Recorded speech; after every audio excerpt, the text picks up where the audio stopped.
there is something called the Nigeria factor. That would be the major one. What is the Nigerian factor? That you need to have plan A, B, C, D, E, F, G. Yeah. Because things change overnight. What's working today could be overturned tomorrow. Hey guys, welcome to How They Did It with Tricia Biz. On this show, I take you behind the scenes of successful African entrepreneurs, change makers, and creators, showing you the journeys that led to their success. So we are in the quiet city of Abuja, the capital of Nigeria, and we touched down here to chat with a very daring and ambitious business owner who at age 21 decided to pioneer the nail care industry in this city. Now, 11 years on, she's still in business and has gone on to offer over 41,000 pedicures and counting. You want to find out how she did it? Let's go in.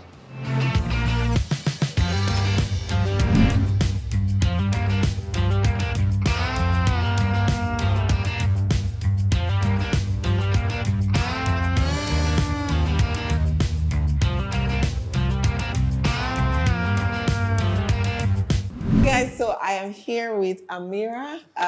She's the founder of the premier nail spa and wellness center in Abuja. Hi, Ameera. Hi, Tricia. Thank you for having us in the capital. Is this capital? Does Nigeria even have capital? It is the capital, yes. It's the FCT. Fantastic. So we'll be talking about her journey. She's run this business for 11 years now. So tell us, what was it like? Let's go all the way back. What was it like growing up with your grandma? So my grandmother is an integral part of my childhood. I was raised by my parents, but I spent so much time with her. And she is what I would define a natural beauty. She was always very into, personal grooming, but with what we would consider organic routines today.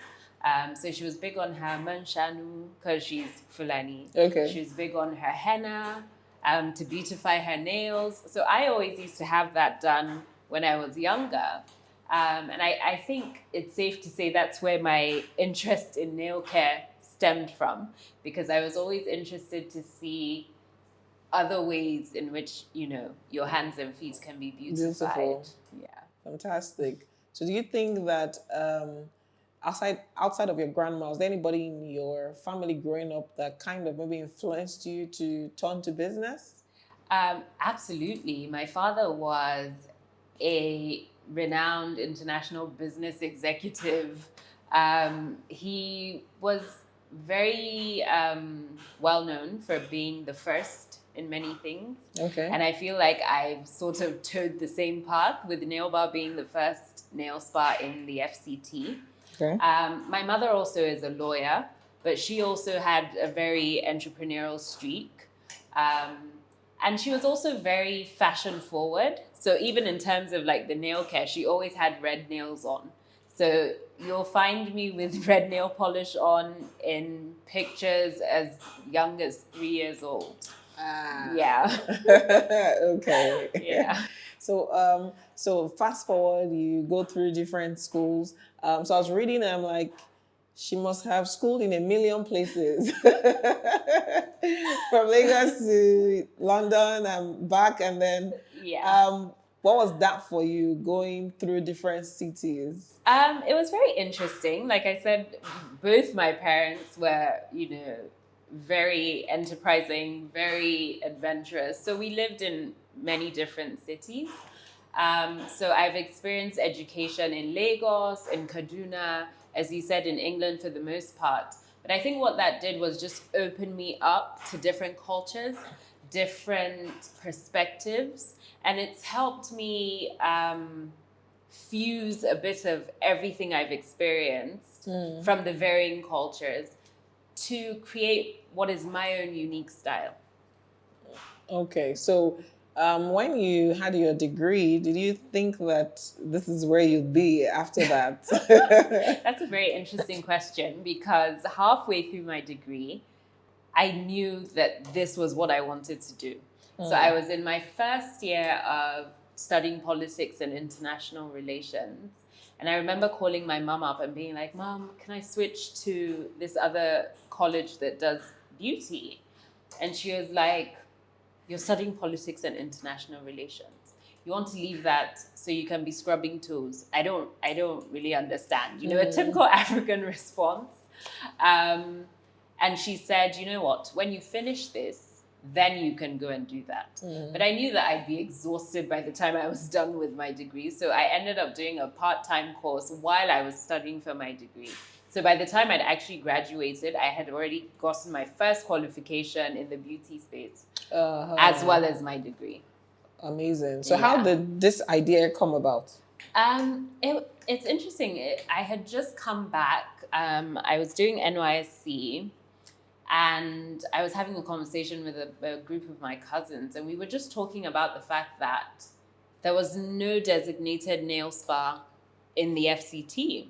The thing with beauty school is that they teach you everything. So you learn facials, you learn massages, waxing, manicures, pedicures. And I think for me, the in that I saw was that, okay, there's spas in this city, but there's nothing specifically for nails. So my in was nail care. And it was coming from an organic place as well, as I explained with my grandmother and my mother, and, you know, having experiences of nail places in Lagos and around the world from a very young age. Okay, so the idea came, so how did you go about setting up the business? So I had a lot of support from my mum. She connected me with the right people to get me registered. She connected me with funding. Of course. Funding. But I had to do the work in the sense that I literally had to put together a business plan and show her exactly where this was going, because I was, I think, 20 at the time, 20 or 21 at the time. And although she's always trusted me, I think she really just needed to be sure that this was something I wanted to do for the long term, you know, yeah. Okay, so what will you say was one thing that you wished you knew before you ventured into business? That there is something called the Nigeria factor. That would be the major one. What is the Nigerian factor? That you need to have plan A, B, C, D, E, F, G. Yeah. Because things change overnight. What's working today could be overturned tomorrow. You literally cannot plan. You know, the work ethic is evolving, I will say. And so you can't put all your eggs in one basket, because you will have disappointments from staff, for instance. You will have disappointments from your suppliers, your vendors. There's just always something that comes up that can easily throw you off balance. So I've learned the hard way to always have multiple backup plans. Have backup plans.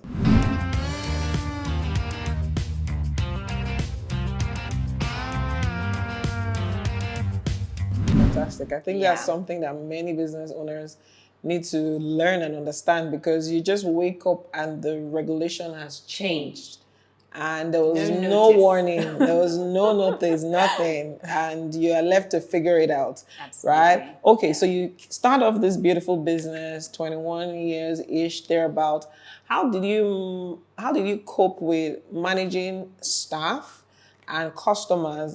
Because if we're speaking in the Nigerian factor terms, they always want somebody older. There's this respect thing, you know, like, is that the boss? No, call me the boss. So how did you manage that? It's so interesting that you said that, because that was exactly my experience.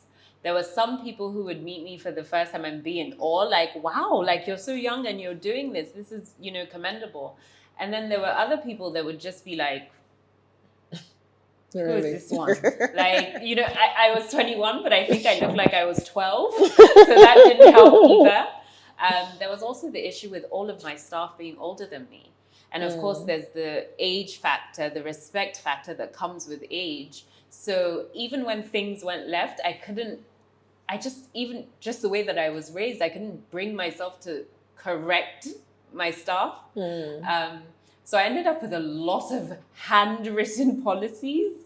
And then I had my mom, of course, coming in to enforce things because it was difficult to sort of make my point and not come across as rude. But I think what also helped in garnering respect for me from my staff was that they saw that actually this is a value add. Like, she's teaching us so much, and it's not about age. It's about the experience and the knowledge. So some of my techs at the time that I started had been doing nails for like 10 years, 12 years, 15 years, 4 years, but they didn't go through a formal education. So somebody else trained them, almost like an apprenticeship. Apprenticeship, yeah. And so there was a lot of unlearning to be done because, there are universal standards to the way that certain things are done, particularly with nail care or beauty therapies. So when they saw that I was actually correcting them on certain things, and they saw that there were easier ways to do things and the correct way to use tools and products, a sort of respect came out of that. And it was, I would say, almost smooth sailing from there. Fantastic.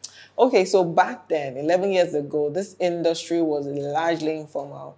I don't have the data, but say way informal, because then most of the technicians were like the apprenticeship thing you spoke about, they learned it from someone who learned it from another person. And when you just go there, the way they speak, the way they address you, the way they service you, they're like necessary evils. Because you need the nail fix, but you just can't stand the attitude. So how were you able to find people who were willing to move out of that and come into a new era of international standards?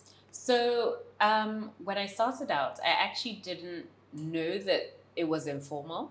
I had seen a beauty school in town, and I thought to myself, oh, this was at my business plan writing stage. I thought, oh, when I'm ready, I'll just go there. They'll have a pool of students that I can, They didn't tell her. They didn't tell me. So I get there, and I think there was one teacher and like one other student. It just hadn't kicked off. So I put out the word. I had one person come to me who had a team of people, and he was like, oh, he manages these people. They can, work for me and whatnot. 2 weeks before training, they were supposed to show up. Nobody showed up. Literally, my foolproof plan gone. I then put out an ad on my window, and I guess as people were passing by, 2 people came in. One lady, which I had known from when I used to go to like salons when I visit. So she came on board. She was very excited, and she then brought on other people. That's when I realized there was an informal network, and they all know each other. And I think she played a vital part because she was able to say, listen, watch this woman and see what it is that she's doing. If we key in, it's for our betterment, So they all sort of grew with me. And like I mentioned earlier, just seeing how what they would spend 30 minutes doing the wrong way, they were able to do in 10 minutes the right way. I was like, oh, okay, she must know what she's talking about. So it was easy to easier after that. Yeah. Okay.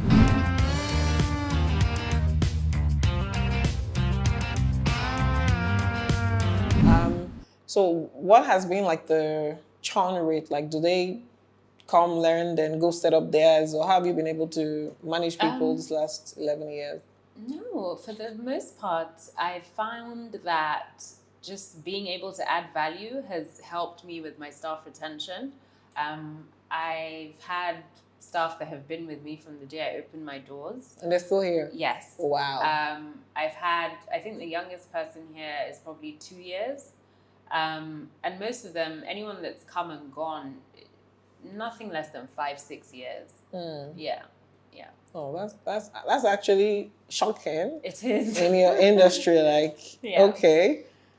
Interesting. So what do you think has worked for you in terms of marketing? Like, how have you been able to get people in and out of the door consistently? So just like you said, in regards to staff retention, one of the key things that I had noticed from doing my market research was that most people would hire their techs based on how many customers they're bringing with them. So wherever they work, they build up a database for themselves and then move. And when they move those, they move with. Okay. Exactly. And I remember thinking to myself, that is not going to happen with me. I need to establish this brand as the pull factor, not the people working there.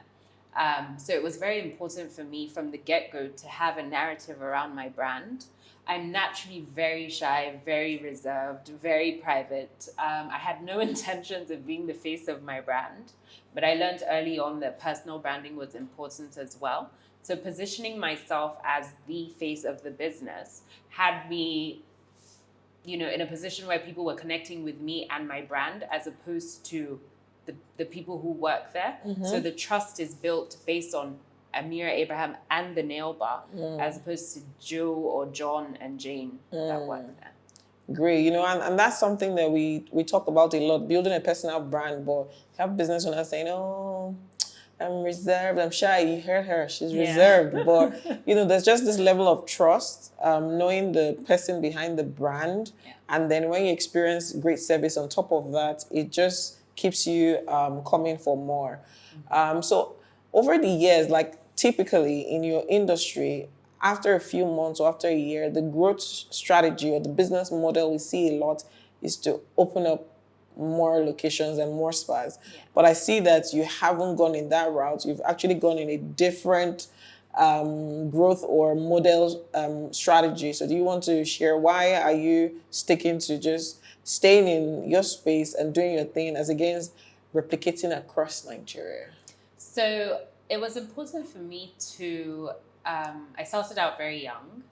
At the time that I had moved to my permanent location, which is where we are now, I had just had my first child. And I thought about it. It was more from a personal place, where I wanted to be present for my children, as well as have a business that maintains its standards. Now, how do I manage individuals? Because my industry is not product-based, it's service-based, and it's reliant on the people. And the level of training is very high. And you need to be able to supervise and manage that effectively. So what I decided to do was, maintain this quality of the service in one location and expand in other ways. How did I expand in other ways? I set up Amali Cosmetics, which is a nail care brand, to be able to provide other businesses and the Nigerian market with high quality nail polishes and nail solutions, because from my research, I found that most of the things that were being brought into the market were counterfeit.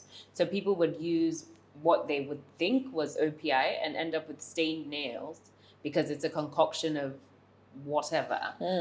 So I just wanted to control that a little bit. And then I also wanted to move away from being too dependent on people, which was also how Amali came about. And then with, I guess, my intellectual side came the Full Step book, in which I just shared, my business experiences, my mistakes. And I've also turned that into an online course, one-on-one workshops, and things like that to help other businesses. So I think I found a way to grow beyond one location, using other products and tools, but reaching a wider audience. So people are not just thinking of me as the place to go to for nails, they're also thinking of me as a business guru, an industry expert. This is me interrupting your watch time to tell you to like this video, share it, and also subscribe to my channel. You're still watching How They Did It with Tricia Biz. Great. Many people are not thinking about growing as experts. So I think that's actually interesting. So in what year did you decide that, I want to add products to my growth strategy? And how has the acceptance of the products been? How do you market it? Where do we find it? What's the distribution? So with Amali was birthed in 2017, officially launched, but I had started the process as far back as 2014. And this was, now 3 years after setting up the nail bar. Like I said, I wanted to move away from being too people focused. And I also wanted to reach a wider audience, but also, bridge the divide in the market in which counterfeit nail products were being sold. I don't know if you've noticed, but it's only been a few years since people are conscious of what they do with their nails. It's always been more about makeup or skincare. The nail care industry is borderline underrepresented. It's not as popular. So it was just to bring that attention and also have a product that would enable me to educate the nail tech workforce with. It's not enough to say, do this way, do it that way. And I don't have a homegrown product that I can, practicalize the information I'm sharing with. So that's been great. It's been primarily online for the nail lacquers in terms of distribution. But for the gels, because those are professional products, we do business to business sales with that. Okay, so do you have a different team that manages that? Yes, I do. Completely different team. Otherwise, it's I think it's important to mention this. It can be very overwhelming when you start to have one group of people doing multiple. Everything. Yes. Yeah. Okay, so seeing that there are different aspects to the business, how have you been able to effectively manage everything? When did you take structure really serious, and what processes have you put in place to ensure that everybody is functioning at optimal levels and you actually have the time you want to nurture your young family? Yeah.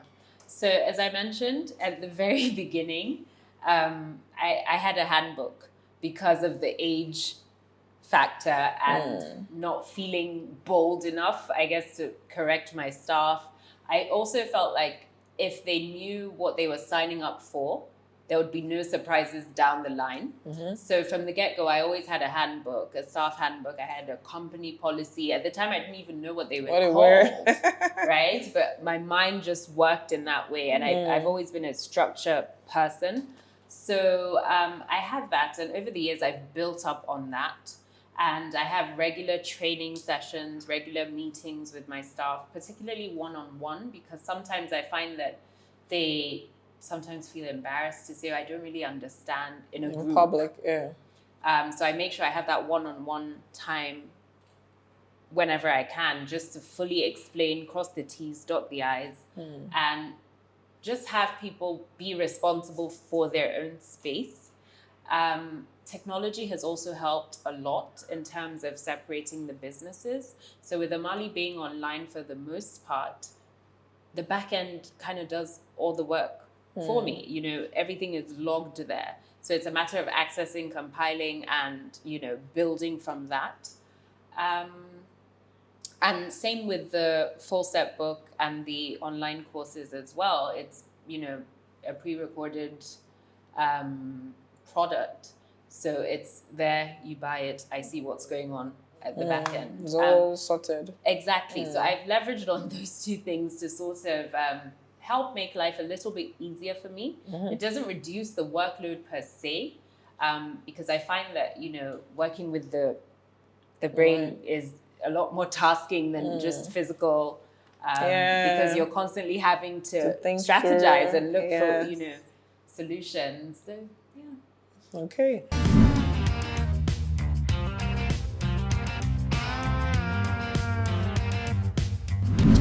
Okay, so how has it been managing people and money? Because in service businesses, the whole tipping, collecting business money into their personal accounts, have you been able to reduce theft? Yeah. Yes. So we went cashless a little while ago. I'd say almost 2.5 years now that Okay. we've gone cashless. And that's probably the best decision that I made. It doesn't interfere with their tips in any way. They're free to be tipped in cash, but in terms of the actual business, we only take payments through transfers or what are they? The card machine. POS. Yeah, the POS.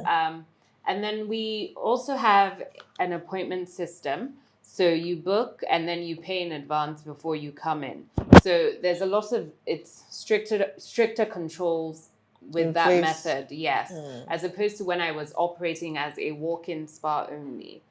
It was very easy for the booking process and payment process to be manipulated. Okay, so it's interesting that you talk about appointments because I was getting there. You know, there are two types of time. There's the universal time and the Nigerian time, right? So how are you able to manage services? Because I book a 12 p.m. appointment and I'm calling, no, I'm on my way, and I get there like to 1. And even in a city that is not traffic reading, you still have people just typically late because it's a Nigerian thing and to be late. How do you manage time and bookings? So I find that people are a bit more passionate about their money than they are about time. So once you've locked them in with them actually paying towards the appointment and they understand that whether they show up or they don't, that money is gone, they tend to show up. So let's say that Tricia books for 12. Yeah. And maybe the service that I booked for is meant to be an hour. Yeah. So there's another booking for 1 or 1:30. Yeah. And Tricia shows up 12:30, which means that the 1:30 client cannot kick off 1:30. How do you manage just tiny? Well, the 1:30 client still kicks off at 1:30 because Tricia missed her time slot. So we're very clear during the appointment booking process so that it's not a case of, oh, I've paid you and da-da-da. The terms are very clear. This is your time slot. Please arrive 10 minutes before. If you are later than 20 minutes, for instance, it's cancelled. It's up to you if you want to. If you booked an hour's massage, for instance, and you show up 30 minutes in, you can still have your 30 minutes if you'd like, but there's no way that we're going to make it an hour. Yes. Okay, so that way people just sit up and... Yeah. Interesting. I find that once you communicate your policies very clearly, you tend to have people respect them. And those that can't, you just realize that you're not a fit for each other. They move on and, you focus on your target audience. So how do you keep costs down? Seeing as it's physical, and all the costs keep increasing per second, how are you able to keep costs down and maintain a healthy profit? So it's been very difficult in the last, I would say, 18 months for us because prior to that, we typically ship our items in bulk, and that's helped us to keep our costs down because the fluctuating prices don't affect based off of the volumes that we have. But in the last 18 months, the inflation rate, I'm sure you know exactly what I'm talking about, has made it very difficult to keep prices as they are. Again, communicating is key here. I'm always very clear, like, this is the situation we find ourselves in, dear client. This is why we have to increase our prices in order to meet up. It's been tough, honestly, because this industry is seen as a luxury to most. Yeah. And it's almost like, well, would I rather eat or get a pedicure? Do you see what I mean? So I've also looked at other strategies in terms of increasing the volume of clients that we attend to meet up, as opposed to the somewhat conservative approach that we've always had. Because I think one thing that our customers enjoy with us is the privacy that we offer, you'd never walk in here and see a lot of people at the same time. The idea is to make you feel like you're the only one. It's exclusively yours and at most two others, you know? But we're being a little bit more flexible with that, just to be able to cover ground. To cover ground. Yeah.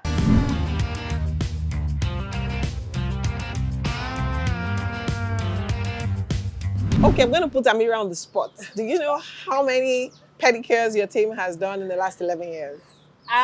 Yes, actually, I do. I would say a little over 41,000. Oh, pedicures. wow. Yeah. That's a lot. A lot of feet scrubs. Pedicures, yeah, that's a lot. I should get mine done while I'm here, right? But most important is seeing that your business is high touch and COVID kind of shut down everything. How did you bounce back? And how have the numbers been since then? Interestingly enough, COVID was actually a turning point for us because we went from being like a walk-in spot to being appointment-based. So we went from not knowing if we would have 5 people coming through our doors or 10 people coming through our doors to having about, in an 8-hour day, having 20 confirmed appointments that have paid in advance because they were so safety and security conscious. And that model's, we've stuck with it and it's worked for us. So you're saying that with appointments, you're able to track at least how much money is coming into the business because they pay ahead. Exactly. Ooh, that's such a cool strategy, actually. But were you communicating like safety measures to get people really comfortable with coming back in?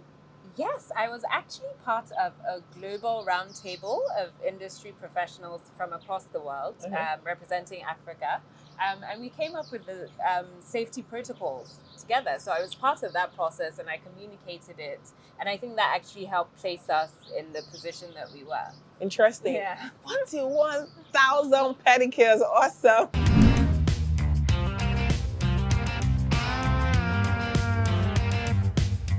Okay, so since we've been here, we've seen a couple of customers come and go.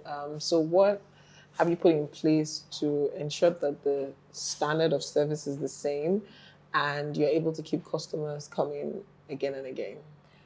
So this all comes down to training.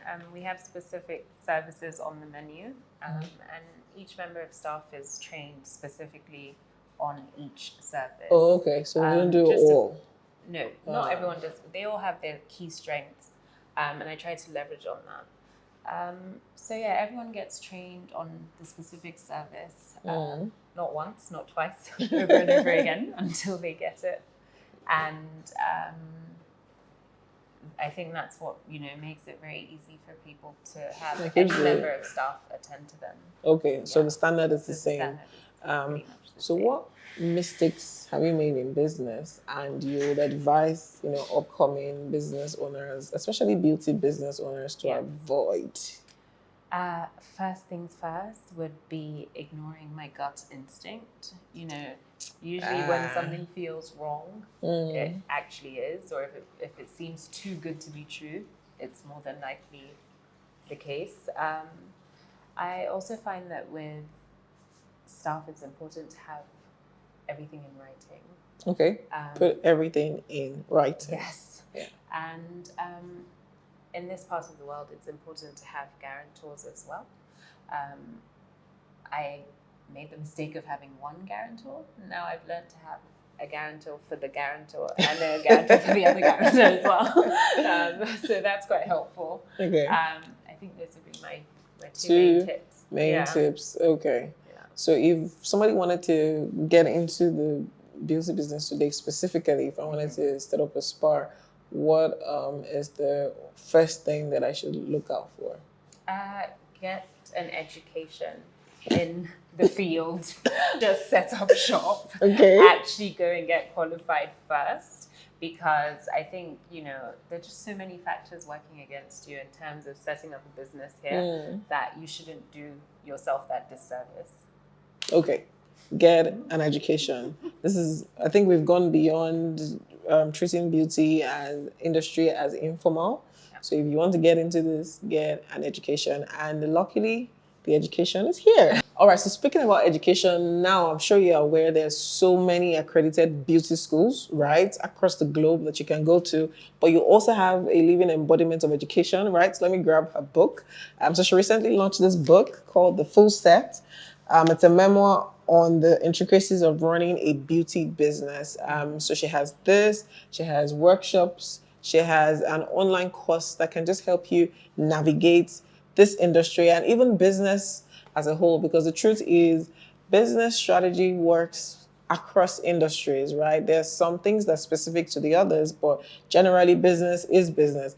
Doing business in Nigeria is doing business in Nigeria because we because we use the same people, etc. So you can check it out. The Instagram handle is at The Full Set. At The Full Set book. Yeah, fantastic. Yeah. You should get this book. It just has a lot of chapters that, it just help you with clarity.